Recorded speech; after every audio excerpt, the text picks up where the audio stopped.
Buenas noches. Antes de empezar quisiera agradecer por el simple hecho de que hayan entrado a este video. Les voy a explicar brevemente de lo que se va a tratar esto. Voy a hacer una serie de videos leyendo este libro llamado Viajes fuera del cuerpo de Robert Monroe, ya que me encuentro ahora mismo en el intento de un despertar de conciencia y a lo mejor muchas otras personas están en la misma situación y probablemente le escucharon de este libro, quieren leerlo, pero a lo mejor no tienen la facilidad para concentrarse o adentrarse en un libro. Entonces decidí hacer una serie de videos leyendo el libro para mí y para los que gusten y para los que estén en este camino como yo. Disculpen por los ruidos externos, estoy en mi casa y son cosas que no puedo evitar. Sin más, vamos a comenzar. En la primavera de 1958, yo llevaba una vida razonablemente normal, con una familia razonablemente normal. Vivíamos en el campo porque somos amantes de la naturaleza. La única actividad heterodoxa eran mis experimentos con datos extraídos durante el sueño, conmigo como sujeto principal. La primera señal de desviación de la norma se produjo un domingo por la tarde. Mientras mi familia estaba en la iglesia, efectué el experimento de escuchar una grabación en cinta en un medio muy aislado. Se trataba de forzar la concentración en una sola fuente, auditiva, de señales inteligentes que reducía la entrada de señales de los demás sentidos. El éxito vendría medido por el gran grado de retentiva y recuerdo. Escuché la cinta aislada de otros sonidos y estímulos visuales. No contenía sugerencias insólitas ni difíciles. Vista retrospectivamente, la sugerencia más clara era la de recordar todo cuanto sucedía durante el ejercicio de relajación. La cinta siguió su curso sin nada particular. Me acordaba de todo porque había sido producto de mis propios esfuerzos y, por lo tanto, me resultaba familiar. Quizás sea demasiado, puesto que en mi caso no era posible recordar ningún material original ni nuevo. Esta técnica tendría que utilizarse con otro sujeto. Cuando volvió mi familia, tomamos un desayuno a base de huevos revueltos y bacon. Sentados en la mesa tuvimos alguna discusión intrascendente sin relación alguna con el problema. Poco más de una hora después, me entró un fuerte dolor en el diafragma o plexo solar, justo debajo de la caja torácica. Era un dolor persistente. Al principio creí que se trataría de algún alimento del desayuno que estaba en mal estado. Desesperado, traté de vomitar, pero tenía el estómago vacío. Los demás miembros de mi familia, que habían tomado la misma comida que yo, no sentían en cambio ninguna molestia. Intenté hacer ejercicio y caminar creyendo que se trataba de un músculo abdominal agarrotado. Apendicitis no era, porque me había quitado el apéndice. Podía respirar bien a pesar del dolor y mis pulsaciones eran normales. No sudaba ni tenía ningún tipo de síntoma aparte de la rigidez y el dolor de los músculos a la parte superior del abdomen. Se me ocurrió que tal vez podía habérmelo causado alguna relación con la grabación. No encontré nada raro al volver a escuchar la cinta, ni tampoco en la copia escrita de la que se había sacado. Seguí la sugerencia antes mencionada con el objeto de aliviar cualquier otra sugerencia inconsciente que hubiera podido recibir. No conseguí nada. Tal vez debería haber llamado inmediatamente al médico, pero no parecía nada serio ni empeoraba, aunque tampoco mejoraba, por lo que por fin decidimos llamar al doctor. Todos los médicos de la zona habían salido a jugar golf. El agarrotamiento y el dolor siguieron desde la 1:30 de la tarde hasta cerca de la medianoche. Ningún remedio casero me aliviaba. Poco después de las 12 de la noche me quedé dormido de puro agotamiento. A la mañana siguiente me desperté temprano y el agarrotamiento y el dolor habían desaparecido. Notaba molestias musculares en toda la zona afectada, como después de haber tosido mucho, pero nada más. Sigo sin conocer cuál fue la causa del agarrotamiento. Lo menciono solo porque fue el primer suceso fuera de lo común, físico o lo que fuera, que se produjo. Visto retrospectivamente, quizá fuera el toque de una varita mágica o un mazo, aunque yo entonces no lo sabía. Unas 3 semanas más tarde tuvo lugar el segundo suceso importante. No había vuelto a experimentar con las grabaciones en cinta porque abrigaba serias sospechas de que el agarrotamiento tuviera alguna relación con ello. Por lo tanto, en principio no había nada que provocara el suceso. Esa otra ocasión sucedió un domingo por la tarde, cuando mi familia estaba en la iglesia. Me tumbé en el sofá y me invadió un ligero sueño mientras la casa estaba en silencio. Me hallaba boca abajo, con la cabeza al norte si eso indica algo, cuando por el norte salió del cielo un destello o un rayo formando un ángulo de unos 30 grados de la línea del horizonte. Fue como si golpeara una luz cálida, solo que era de día y no se veía ni un destello. Al principio creía que era un rayo de sol, aunque eso era imposible por el lado norte de la casa. El efecto que me produjo el rayo cuando me golpeó en todo el cuerpo fue el de una violenta sacudida o vibración, de la cual me quedé sin fuerzas para moverme, como si estuviera atornillado. Asustado, hice esfuerzos por moverme. Era como forcejear con unas ataduras invisibles. A medida que fui logrando incorporarme en el sofá, la sacudida y la vibración se desvanecieron y pude moverme libremente. Me levanté y anduve un poco. No tenía conciencia de haber perdido el conocimiento, y el reloj dejaba claro que no transcurrieron más que unos segundos desde que estuve echado en el sofá. No había cerrado los ojos y había visto la habitación y oído los ruidos de la calle durante todo el episodio. Me asomé a la ventana, en particular a la que da al norte, aunque no sé por qué ni qué esperaba ver. Todo pareció normal y en calma. Salí a dar un paseo para pensar en aquella cosa tan extraña que había sucedido. Estos mismos hechos se repitieron 9 veces durante un mes y medio en momentos y lugares diferentes.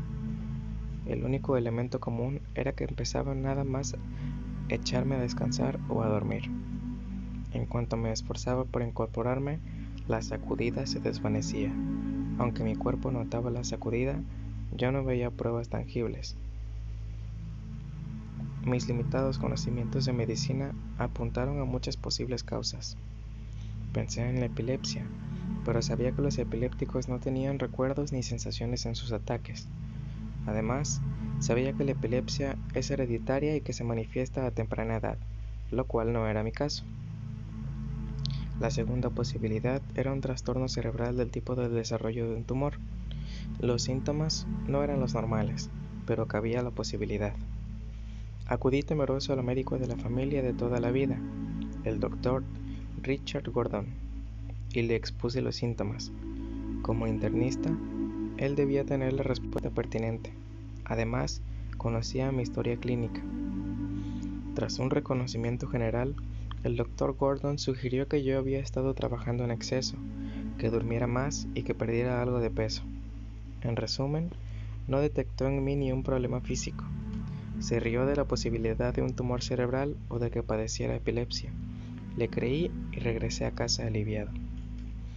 Pensé que, si este fenómeno no tenía una base física, debería ser una alucinación, una especie de fantasía. Por lo tanto, si volvía a producirse, lo observaría lo más objetivamente posible. Me hizo el favor de presentarse esa misma tarde. Empezó unos 2 minutos después de acostarme. Estaba decidido a aguantar y ver qué pasaba en lugar de intentar quitármelo de encima. Entonces, la sensación surgió en mi cabeza y recorrió todo mi cuerpo. No fue una sacudida, sino más bien una vibración regular y de frecuencia invariable. Algo así como una descarga eléctrica que recorriera todo mi cuerpo sin causar dolor. Además, la frecuencia estaba por debajo de las 60 pulsaciones, quizás en la mitad. Aguanté lleno de miedo, procurando conservar la calma. Seguía viendo la habitación pero no podía oír gran cosa aparte del zumbido causado por las vibraciones. No sabía lo que iba a pasar, y no pasó nada. A los 5 minutos, la sensación se desvaneció y me levanté completamente normal. Solo tenía el pulso acelerado debido a la excitación del momento, lógicamente. El resultado me quitó buena parte del miedo a este fenómeno. En las otras 4 o 5 veces que se produjo, no logré averiguar mucho más.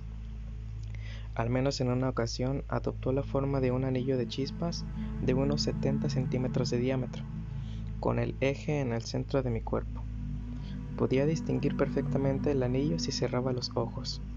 Empezaba en la cabeza, bajaba despacio hasta los pies y volvía a subir a la cabeza manteniendo un ritmo constante. El ciclo me pareció que duraba unos 5 segundos. Cuando el anillo iba pasando por mi cuerpo, yo notaba las vibraciones como si me estuviera atravesando un aro. Cuando pasaba por mi cabeza, producía un gran zumbido y yo notaba las vibraciones en el cerebro. Traté de estudiar este anillo llameante de aspecto eléctrico, pero no hallé ninguna explicación, como tampoco acerté a saber qué era. No dije nada de todo esto a mi esposa ni a mis hijos. No me pareció oportuno preocuparles hasta no saber algo concreto. Sí se lo comenté a un amigo, el conocido psicólogo Dr. Foster Bradshaw. No sé qué sería de mí ahora de no haber sido por él. Tal vez estaría en un psiquiátrico. Le comenté lo que me pasaba y me mostró un gran interés. Sugirió que podría tratarse de una forma de alucinación. Me conocía bien, igual que el Dr. Gordon. Por eso se tomó a risa la idea de que yo padeciera una incipiente esquizofrenia o algo parecido. Le pregunté qué debía hacer al respecto. Siempre recordaré su respuesta. Pues lo único que puede hacer es investigar y averiguar qué es, contestó el Dr. Bradshaw. No tiene muchas otras posibilidades. Si me ocurriera a mí, me perdería en algún bosque hasta dar con la respuesta. La diferencia era que me ocurría a mí y no al Dr. Bradshaw, y que yo no podía permitirme perderme en ningún bosque, ni literalmente ni en sentido figurado. Tenía una familia a la que mantener, entre otras cosas. Transcurrieron varios meses durante los cuales siguió produciéndose el fenómeno de las vibraciones. Casi llegó a convertirse en una rutina hasta una noche en la que estaba ya acostado y a punto de dormirme. Empezaron las vibraciones y aguardé pacientemente a que cesaran para poder dormir. Tenía el brazo que colgaba por el lado derecho de la cama, rozando la alfombra, con la punta de los dedos. Me puse a mover los dedos sin darme cuenta y vi que podía rascar la alfombra. Sin pensar ni darme cuenta de que podía mover los dedos durante la vibración, presioné sobre la alfombra con la punta de los dedos. Tras un momento de resistencia, los dedos parecieron penetrar en la alfombra y tocar el suelo. Seguí presionando con cierta curiosidad. Los dedos atravesaron el suelo y noté la superficie de la parte superior del techo del piso de abajo. Tanteé con la mano y noté un pequeño trozo triangular de madera, un clavo torcido y algo de aserrín. Seguí presionando con la mano, movido por la curiosidad que me provocaba aquella fantástica sensación. Atravesé el techo del piso de abajo y noté como si lo hubiera hecho con todo el brazo. Estaba tocando agua con la mano. La agité con los dedos como algo normal. De pronto caí en la cuenta de lo que estaba ocurriendo. Estaba completamente despierto.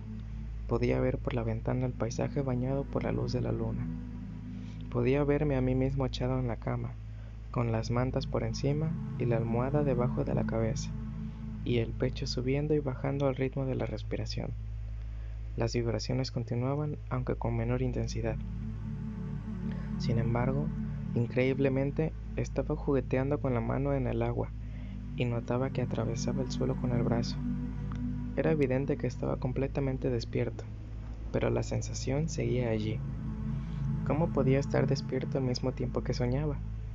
Y al mismo tiempo que atravesaba el suelo con el brazo. Las vibraciones empezaron a desvanecerse y de repente pensé que había alguna relación entre ellas y mi brazo que atravesaba el suelo. Si se hubieran desvanecido antes de que yo sacara el brazo, el suelo podría haberse cerrado y yo me habría quedado sin brazo. Quizás las vibraciones habrían hecho un agujero temporal en el suelo. No me paré a pensar cómo. Saqué el brazo del suelo, lo subí hasta la cama y las vibraciones cesaron al poco rato. Me levanté, encendí la luz y miré al lado de la cama. No había ningún agujero ni en la alfombra ni en el suelo. Estaban igual que siempre. Me miré la mano y el brazo, e incluso me fijé en si estaban mojados. No había nada. Todo estaba absolutamente normal. Eché una mirada por la habitación. Mi esposa estaba durmiendo tranquilamente en la cama. Todo estaba en orden. Estuve mucho tiempo pensando en la alucinación hasta que por fin me tranquilicé, lo suficiente como para quedarme dormido. Al día siguiente llegué a pensar en hacer un agujero en el suelo para ver si lo que yo había notado estaba allí: el trozo triangular de madera, el clavo torcido y el aserrín. Pero no me veía rompiendo el suelo a causa de una terrible alucinación. Conté este episodio al Dr. Bradshaw, quien coincidió conmigo en que era una fantasía bastante convincente. Se mostró partidario de hacer el agujero en el suelo para averiguar qué estaba allí. Me presentó al Dr. Lewis Wolver, un psiquiatra de prestigio. Mencioné de pasada el fenómeno de las vibraciones al Dr. Wolver durante una cena. Puso interés por mera cortesía porque no estaba trabajando, cosa de la que no puedo culparle. No me atreví a contarle lo del brazo atravesando el suelo. Todo se estaba enmarañando. Mi entorno y mi experiencia personal me habían llevado a esperar algún tipo de respuesta o, como mínimo, algunas opiniones favorables de la tecnología moderna. Para ser un profano tenía una formación científica, técnica y médica por encima de la media. Ahora me enfrentaba con algo cuyas respuestas o las meras explotaciones no surgían de inmediato. Visto retrospectivamente, sigo sin entender el hecho de no haber dejado nunca el asunto de lado. Tal vez habría sido imposible, aunque lo hubiera intentado. En aquel momento, pensaba que me enfrentaba con algunas incongruencias porque no sabía lo que me esperaba. Unas 4 semanas más tarde, cuando volvieron las vibraciones, fui muy cauteloso a la hora de intentar mover el brazo o la pierna. Una noche estaba en la cama a punto de dormirme. Mi esposa ya estaba dormida a mi lado. Noté una sensación en la cabeza que se extendió enseguida por todo el cuerpo. Igual que otras veces, mientras estaba allí acostado tratando de decidir cómo analizar el asunto de otra forma, se me ocurrió pensar en lo bonito que sería montar en un planeador la tarde siguiente, mi hobby por aquel entonces. Pensé en el placer que me daría sin atenerme a las consecuencias, o sin saber que las habría. Al momento noté que algo me apretaba el hombro. Me llevé la mano allí con cierta curiosidad para ver lo que era. Bueno, vamos a dejarlo aquí. Voy a leer aproximadamente 6 páginas por capítulo para que no sea tan tedioso. De antemano les pido una disculpa si hay palabras que las leí mal o si, no sé, algunas cosas se me cuatrapeaban, pero yo también estoy en ese proceso de leer y de poder concentrarme en una lectura, y la verdad es que esto lo vi como una terapia. Entonces espero que les funcione. Voy a seguir subiendo más capítulos de esto porque me quiero leer todo el libro. Y si ustedes le dan apoyo, y si algún día termino el libro, comenzamos otro que tenga que ver con el despertar de conciencia, para todos estar en una sintonía. Muchas gracias y nos vemos en el siguiente capítulo.